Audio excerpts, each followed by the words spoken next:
significantly to the sale of our newspapers.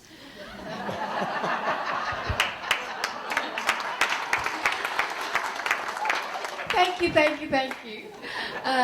He has such an extensive CV that it would take me all morning to go through that. So here's a brief outline. Professor Noakes was born in Zimbabwe, but we claim him as ours. And as a youngster, he had a keen interest in sport and attended Diocesan College in Cape Town. Following this, he studied at UCT and obtained a Bachelor of Medicine and Bachelor of Surgery degree in 1974. Prof, you've heard this a long time ago. A Doctor of Medicine degree in 1981 and a Doctor of Science in Exercise Science in 2002. And in the early 90s, he teamed up with Mornay du Plessis, ring a bell? Mornay du Plessis? To drive the founding of the Sport Science Institute in Newlands. And the institute was built to provide a facility that would primarily fund research in sports performance. Prof. Noakes has published more than 750 scientific books and articles, and is rated as an A1 scientist by the National Research Foundation of South Africa. And after coming across research which denounced current international dietary guidelines as a fallacy, Professor Noakes started researching the effects of carbohydrates, proteins, and fats on the human race.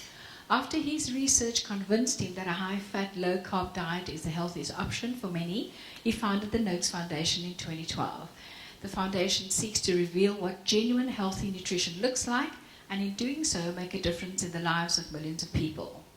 His collaborative work, The Real Meal Revolution, was launched in November 2013 and sold more than 160,000 copies in its first year, becoming the largest selling ebook in South African publishing history. It was released internationally in February this year with multiple translations. Now, Prof, you were out there when I said this to the audience, but I want to thank you for increasing the sales of our publications and his service. Welcome, Professor Tim Noakes.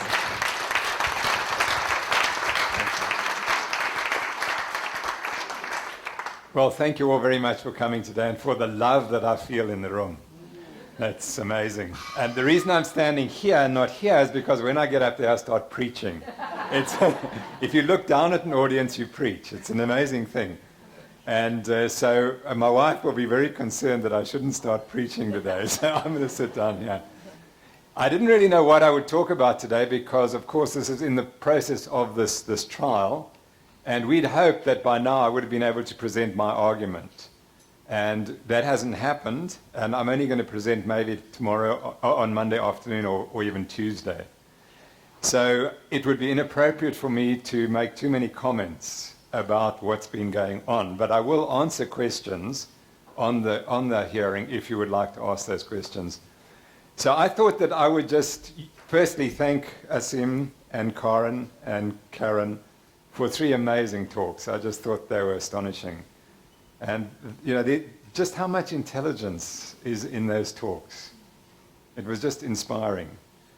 So thank you for all that you're doing and for being here today and making this such a special event. I really appreciate it.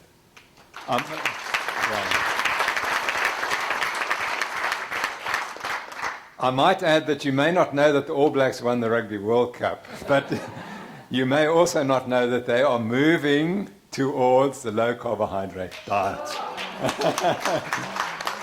And that is in part because of Karen and Grant's work in New Zealand. They've definitely gone low sugar. They cut out all sugar the past year, and they've reduced their carbohydrate intake. Even more interesting, the best player in the Rugby World Cup was a Zimbabwean called David Pocock. He unfortunately comes out in that yellow and green of Australia, but he has been banting for a full year.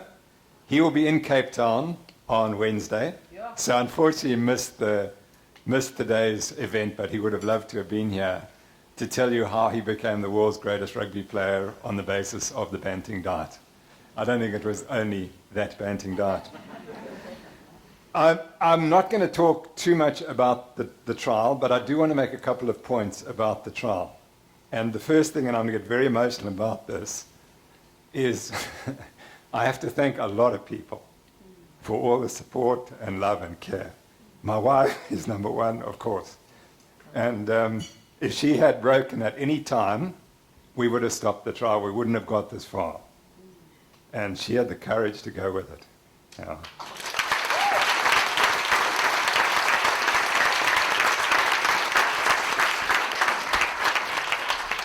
Because I think Karen and Nazim and Karen, we are bullied. We are trying to be humiliated for taking a different stance. And it's not always easy, but we've got to stick it out.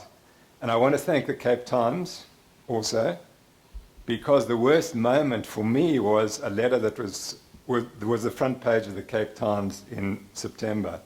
They were only doing their job. They published comments from my own faculty in my own university. And I want to thank the lady who wrote the article. She spoke to me. She said, "What do you want to do in response?" And she listened to every word. She said, "Write a response." And she included everything. And the Cape Times has been extremely balanced in this whole debate. And I want to thank you for that, because it's not every newspaper in this country that has taken that balanced position. So thank you very much.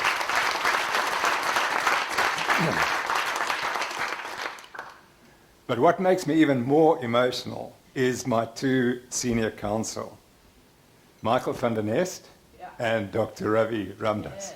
And I'm going to start crying because Michael van der Nest phoned me about 2 months before the trial started in March. He said, "I want to support you because I don't think it's right what is happening." He's a senior counsel who has every right to charge me 100,000 rand a day. He has given me more than 2 million rands worth of time. For nothing. For nothing.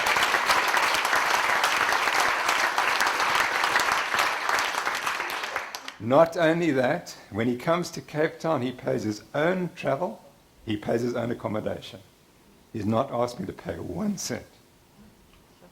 And I can't thank him enough, because we would not have been able to prevent the defense we have without him.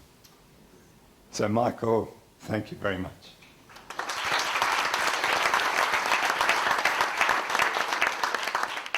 And then my real favorite is Dr. Rocky Ramdas. Rocky. And I had the privilege of working with Rocky on a case in Pietermaritzburg. And we became so close that he's actually going to do a PhD with me. Now, Rocky is a doctor. He has a Master of Science in botany, and he's a lawyer. And now he wants to do a PhD in physiology. He has worked tirelessly for 6 months on this case. His wife says, "I haven't seen him for 6 months." He has not charged me 1 cent. Not 1 cent. He has given me R1 million support for nothing. Absolutely no cost.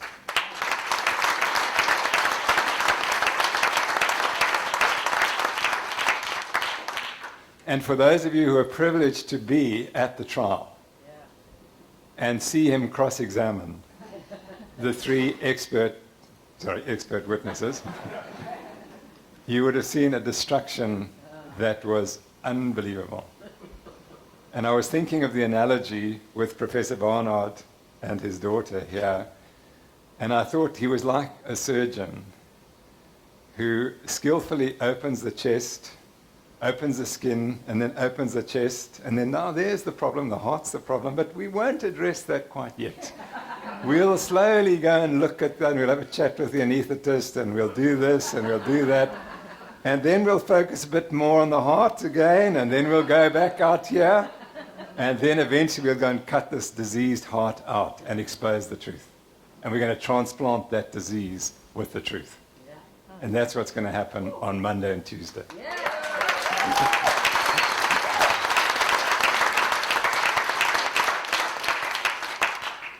So those are the people I'd really like to thank. And then, of course, Adam Pike and his team, who have worked also tirelessly for probably closer to a year now on this trial. And they've lived it as well, and they've got the overall direction and knowing where we want to go. So when you see us as a team there, know that we're fighting for you, and we know that you're fighting for us. And I want to thank you all for that, because people have said this is the trial of the century. And in nutrition, it might well be. I don't know what the outcome's going to be in terms of changing people's behaviors and understanding. But I'm absolutely, what I tell rugby teams or teams that I work with is you have to start with the end in mind. You have to see the outcome. If you don't believe you're going to win, please don't get on the field. And we showed that when we won the Varsity Cup by scoring 24 points in 5 minutes. And we won the Varsity Cup. It was 5 minutes plus 3 extra minutes because we had taught the team. You have to believe it's going to happen. And I remember I was speaking about 2 years ago, and I said, we're going to change the world. And Marilyn, my wife, said, but you can't say that. It's not going to happen. And she was really embarrassed because a lot of what I say embarrasses her. And that's why I'm not saying too much today. Yeah. And if you buy, please go out and buy the top, whether that magazine that the guys sell on the roads, the big issue. Please go and read the big issue because I have an article there. And the question is Cape Town going to start the revolution in medicine around the world? That's the question. Yeah. And you've heard Asim, what he said about why we need this revolution and how medicine has got it all wrong and we have to change. And my goal, my view, is that Cape Town must change first, then South Africa, and then the world. Yeah. So and all of you are here because 2 years ago you didn't know what banting meant. Yeah. You hadn't a clue. Now in the Cape Times, every day it's banting is good for you or banting's bad for you or whatever. But the banting has now become part of the lexicon. And someone wrote yesterday, banting must be the word of the year, both in English and Afrikaans. So we're all in it together. But I'm going to finish up exactly what Karen said. She said it's up to you. But it's not even up to you. There are two people in this audience who I'm going to bring up to the front. Because they're the drivers. And I want Yodia and Darren to come up, please.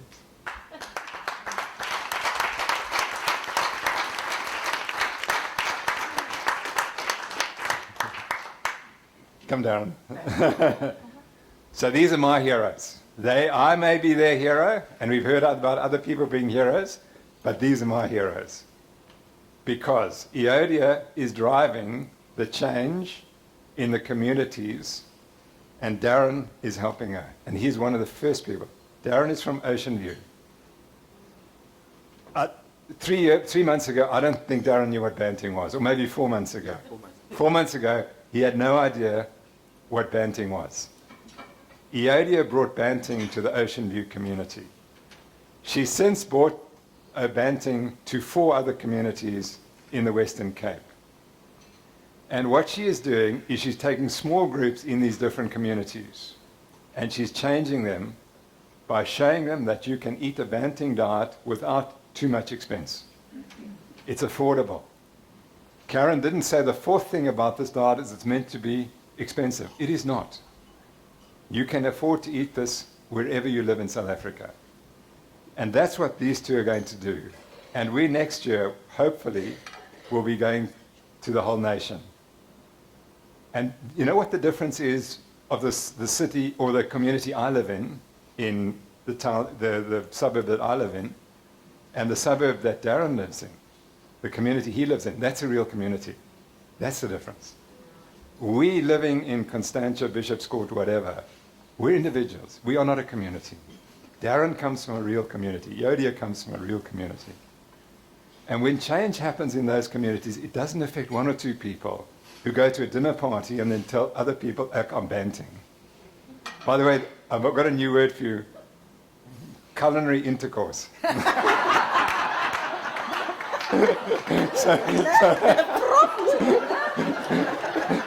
And I put this to my wife and she said, no, you can't say that. You see? So culinary intercourse is when you talk about food. Okay? And this is a virus that is going to spread more rapidly than HIV virus. Because we actually eat more frequently than we do other things. And that's why it's unstoppable. It's utterly unstoppable. So my point was that we might be talking about culinary intercourse, but in his community, people see the change in his life in 4 months. And they see how he's changed as a human being. And the community, how they're getting healthier and they're taking responsibility. And that's what these two are going to do. We're going to change South Africa from the communities. And it's not going to be one dinner party at a time. It's going to be communities at a time. And that's going to be the difference. Yeah. Thanks, Alan. So there's nowhere else in the world where this is happening. Nowhere. And that's the difference. And that's why Cape Town is going to change the world. Thank you very much.